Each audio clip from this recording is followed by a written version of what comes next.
Hello and welcome to StantonMD. I'm Dr. Ryan Stanton, board certified emergency physician, and this is my work home.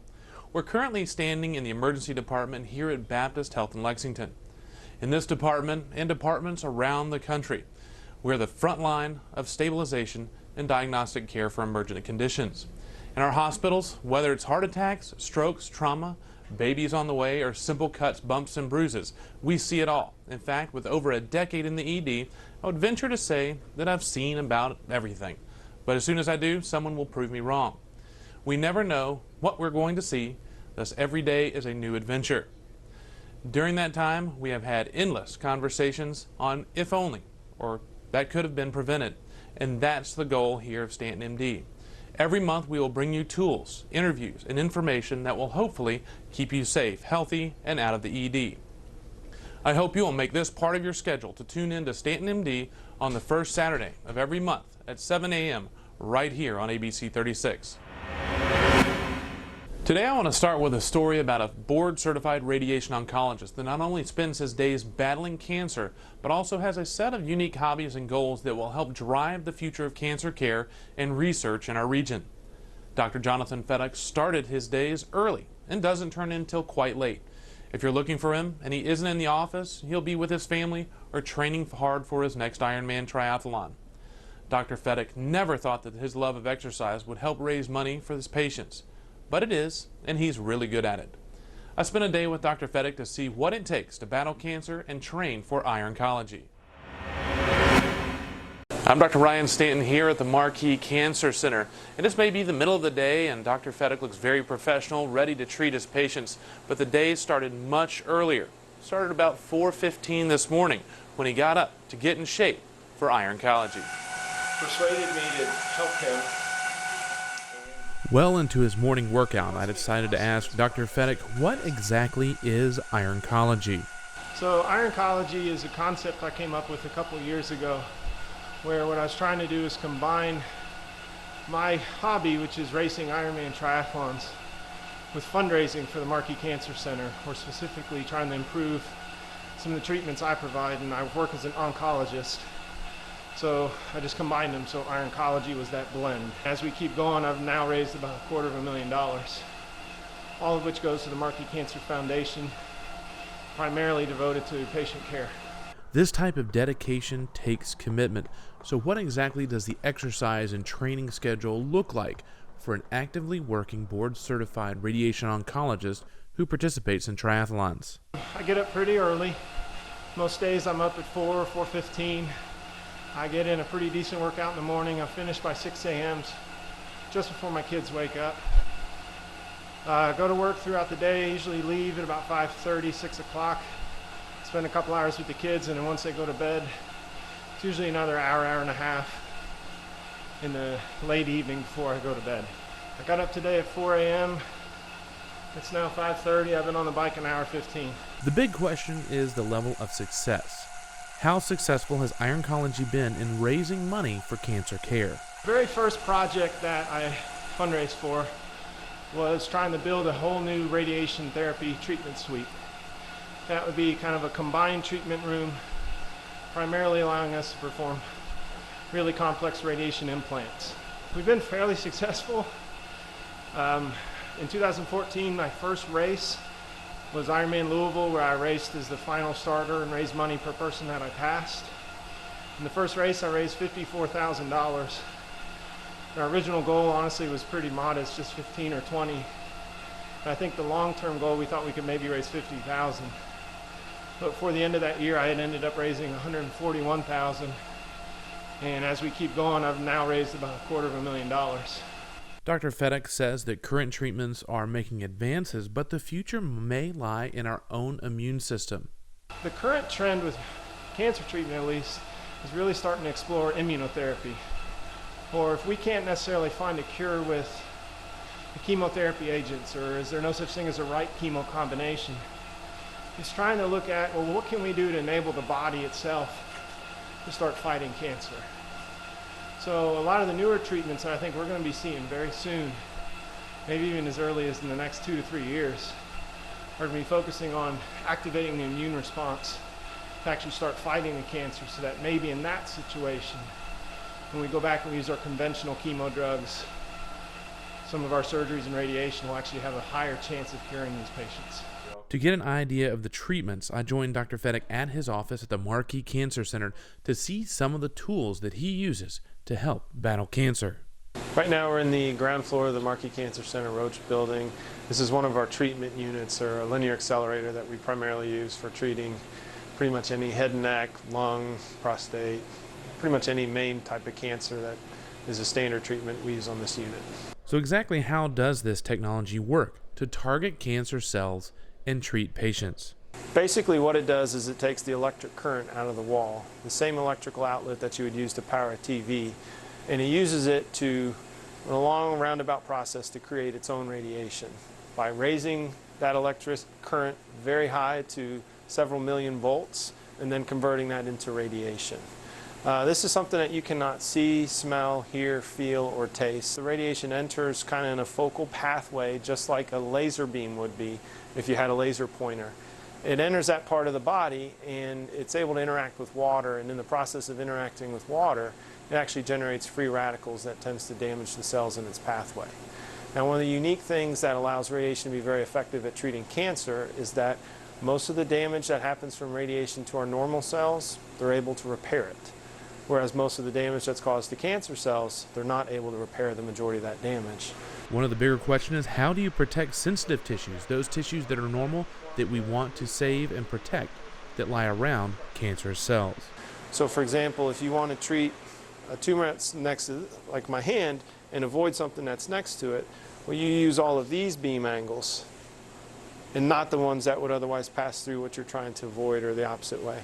And by dividing a treatment up into, say, 15 different beam angles instead of 2, we're actually able to relatively spare normal structures that are adjacent to a cancer. Dr. Fedek has done some really strong work, but how does Ironcology shift the paradigm of fundraising in medical treatment?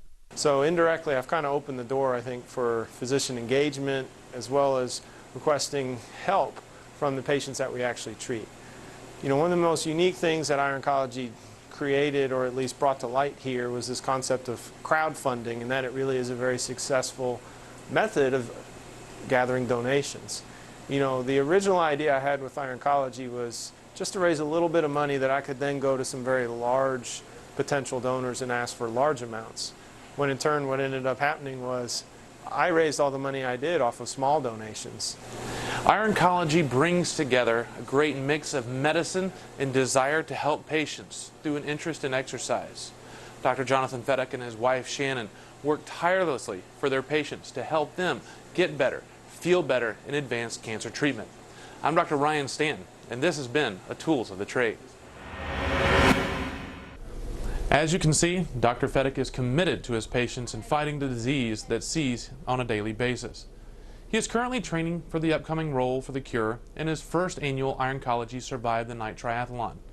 Both of those come up in June, and if you want more information on how he is racing for better cancer care, check out his website at ironcology.org. We'll also have a link to his site available on our site at StantonMD.com, and in fact, you might as well bookmark that on your computer because it will be constantly updated with segments, stories, interviews, and information you need for a healthier and safer life.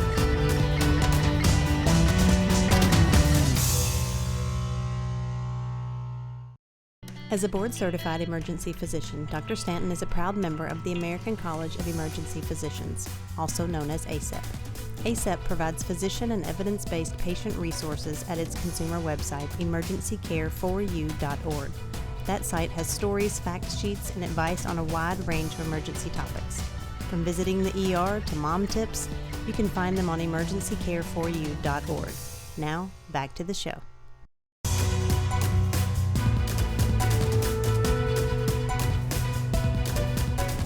Training in a large academic medical center, gun-related injuries are a frequent emergency. Even community EDs and rural settings will face a gunshot victim on occasion. Guns are a hot topic, and no matter what side of the debate you fall, we can all agree that gun safety is very important. If you choose to own guns or may have them around other homes or your home, you need to know the steps to keep yourself and family safe. It's a simple fact that many gun-related injuries are accidents, especially in small children. With that in mind, I visited Richmond, Kentucky to spend an afternoon with Travis Bowles of Tactical Carry Training. He put me through my paces and helped me walk through some of the important techniques and tools that will decrease the risks of firearms in and around the home.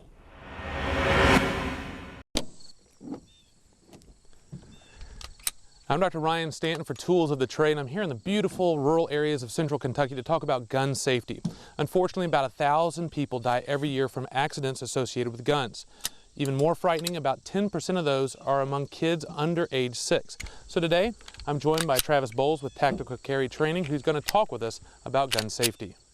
Gun ownership is a huge responsibility, and the first step is the purchase. So what do you look for? Get some education on the weapon, its many uses, its advantages and disadvantages before you ever buy it. Once you get the weapon, then seek training on how to use it. And then after that, keep on training to where you can use the weapon properly and safely. I need to put that in my back pocket so it didn't look like I had a... And with training, Bowles notes that it's not just the buyer that needs education. Regardless of the age, they need to be educated on the weapon, all the way down to the smallest children, and even adults need to be re-educated from time to time, because some of their skills with firearm will diminish. The key to prevention is training and safety equipment. There are several options out there to protect your weapon in the home. By far the most safe and secure means of having a firearm would be to keep it unloaded, keep it in a safe, locked away. But when you think about access, you want to have quick access to the weapon, so the far other extreme would be to have it loaded and ready, which is very impractical around children or anyone uneducated about the weapon. So you have to find a happy medium in your home, what fits for you in your situation, which most of the time involves some type of lock or some type of gun safe that you can make access to it fairly quick, but it still keeps the weapon loaded and secured.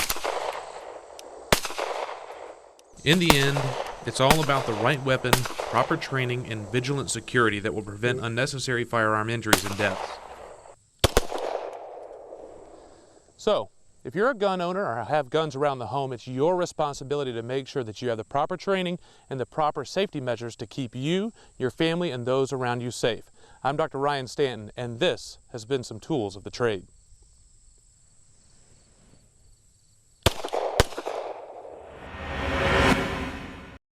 Gun ownership isn't for everyone, but if you are a gun owner or you're looking to buy one, Travis wants everyone to know that proper and recurrent training, as well as safety equipment, are the best ways to promote firearm safety in the home. You can find out more information about Tactical Carry Training at tacticalcarrytraining.com. They have frequent safety classes, and they're always happy to help you through the process before, during, and after the purchase of a firearm.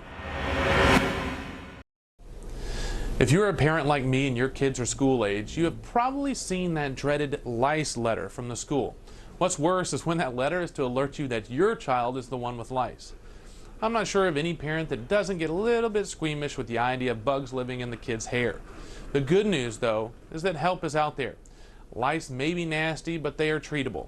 In that case, you have to know who to call, and it's not the Ghostbusters. It's the Nit Nanny.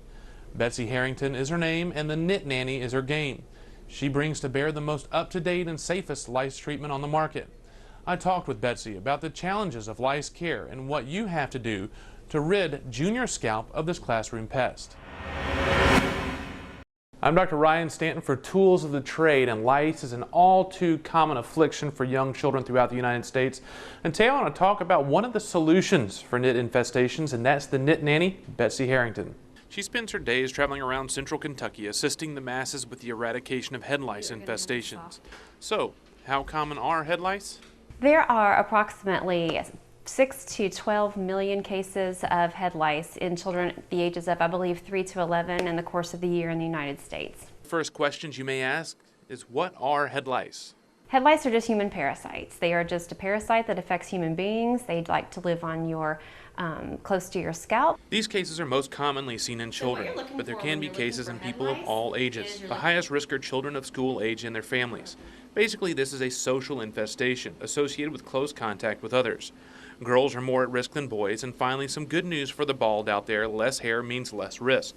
The key is detecting lice early. So what are the things you're looking for to detect lice? A lot of people think that they're looking for something white. They think they're looking for a little white nit, or they're looking for a little white bug, but in reality, you're looking for something that's brown. So the bug itself is rather brown, and the nit, it's brown, which is really super hard to tell if you are looking at a child who has brown hair or darker colored hair.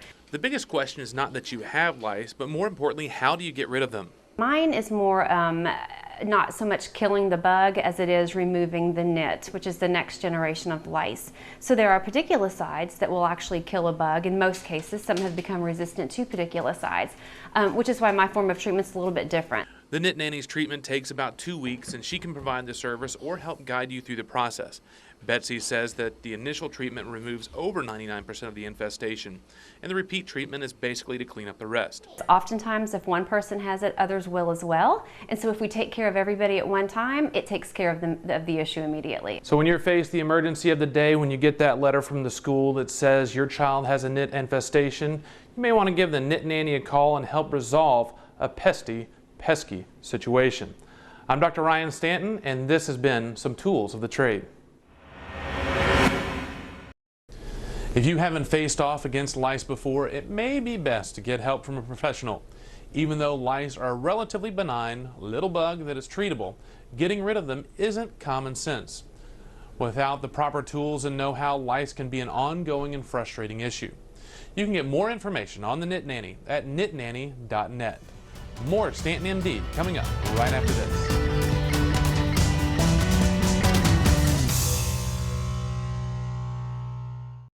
Do you own or work for a business that advances health and safety of the public or its employees? Then you may be interested in becoming a sponsor of StantonMD. There are various opportunities for sponsorship, from the show to the website, social media, print, or a combination. For more information on becoming part of StantonMD, contact Jen at info@stantonmd.com. That's info@stantonmd.com. Now, back to the show.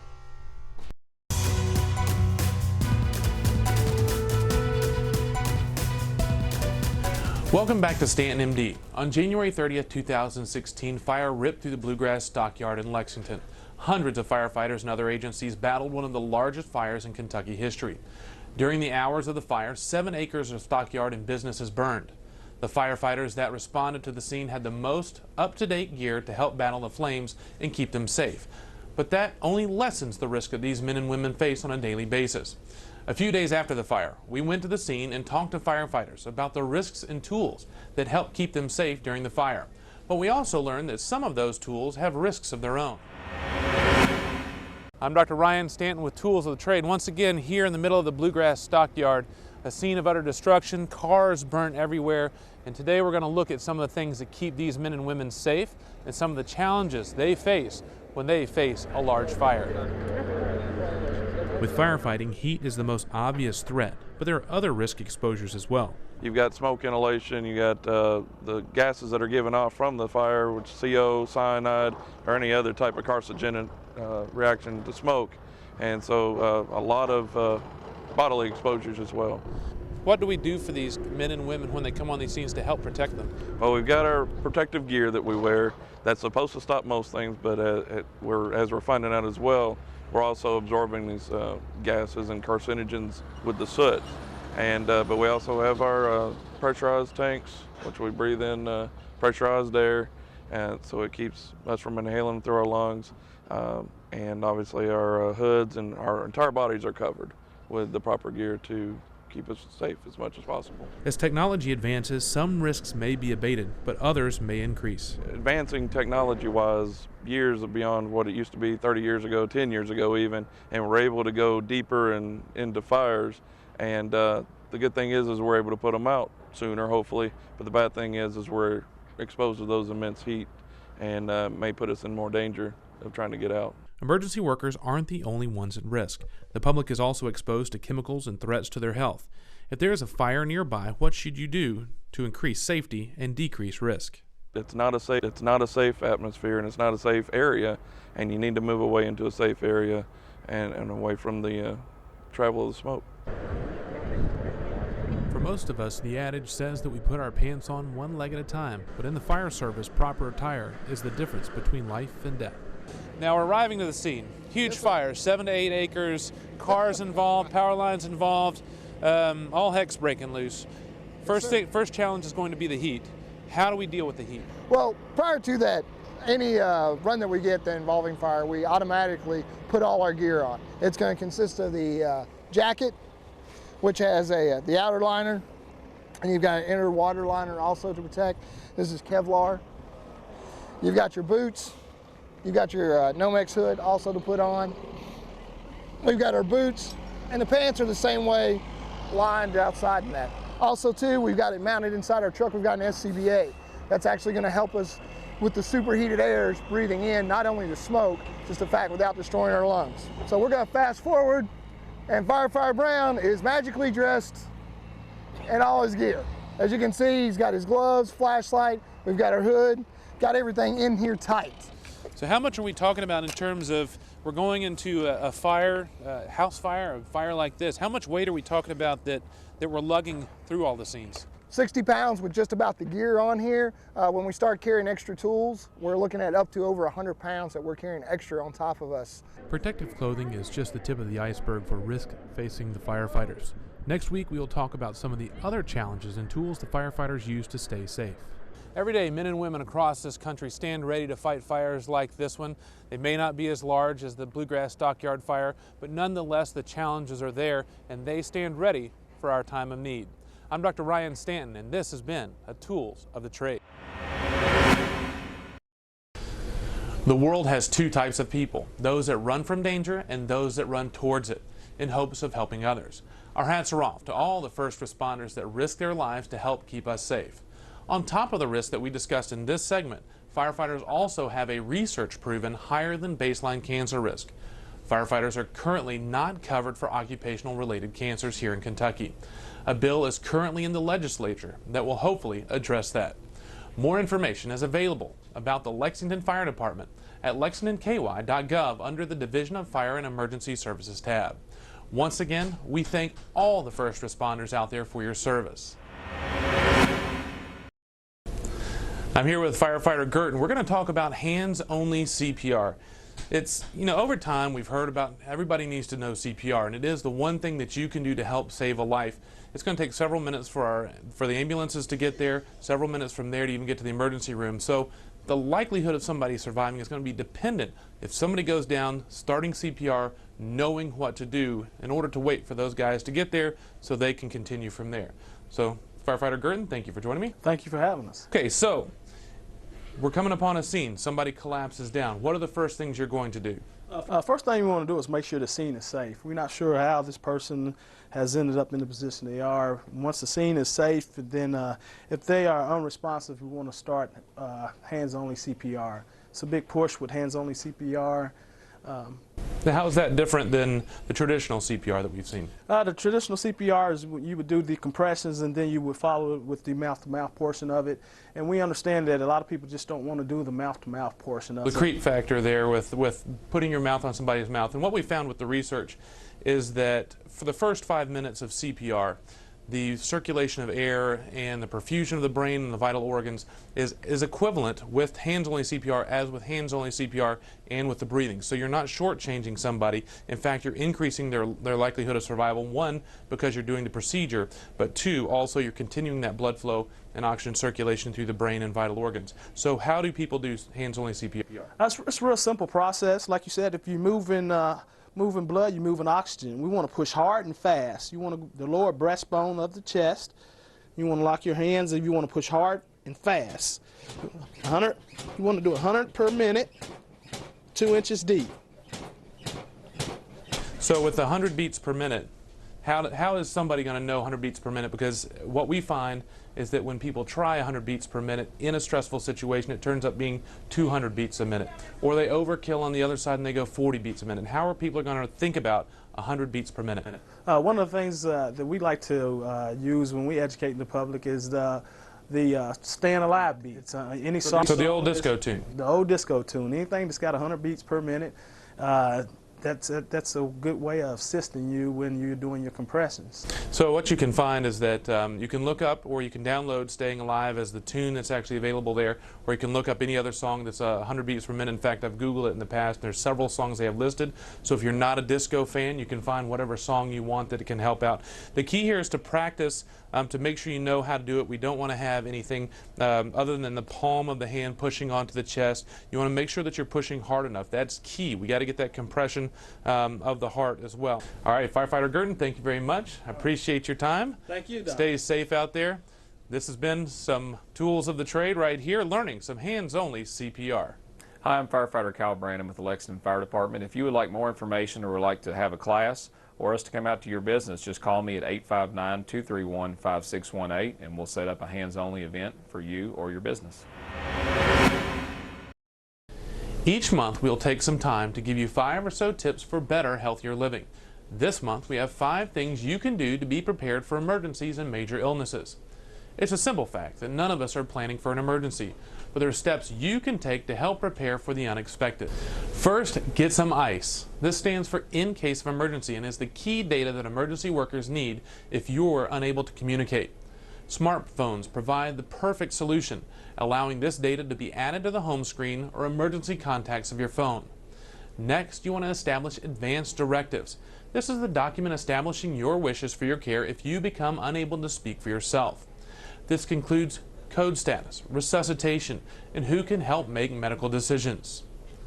Once this is in place, inform your family, those that will make decisions and need to know your wishes.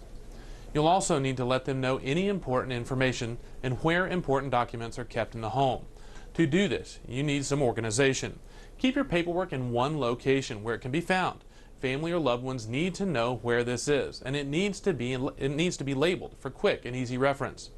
Finally, you need to get a primary care doctor and at least see them once a year. A good primary doctor can help guide you through the stages of health and, more importantly, can provide preventive care. So take some time to establish these 5 steps so that you're well prepared in case of emergency. That's a wrap for episode 1 of StantonMD. I'm your host, Dr. Ryan Stanton, and I hope you will join me the first Saturday of every month at 7 a.m. as we bring you the tools and information that will help keep you healthy and safe. If you want more information about the show, you can check us out at StantonMD.com. That's StantonMD.com. Also invite your comments and suggestions about the show to Ryan at StantonMD.com. Until next month, I'm Dr. Ryan Stanton. Stay safe, stay healthy, stay informed with Stanton MD.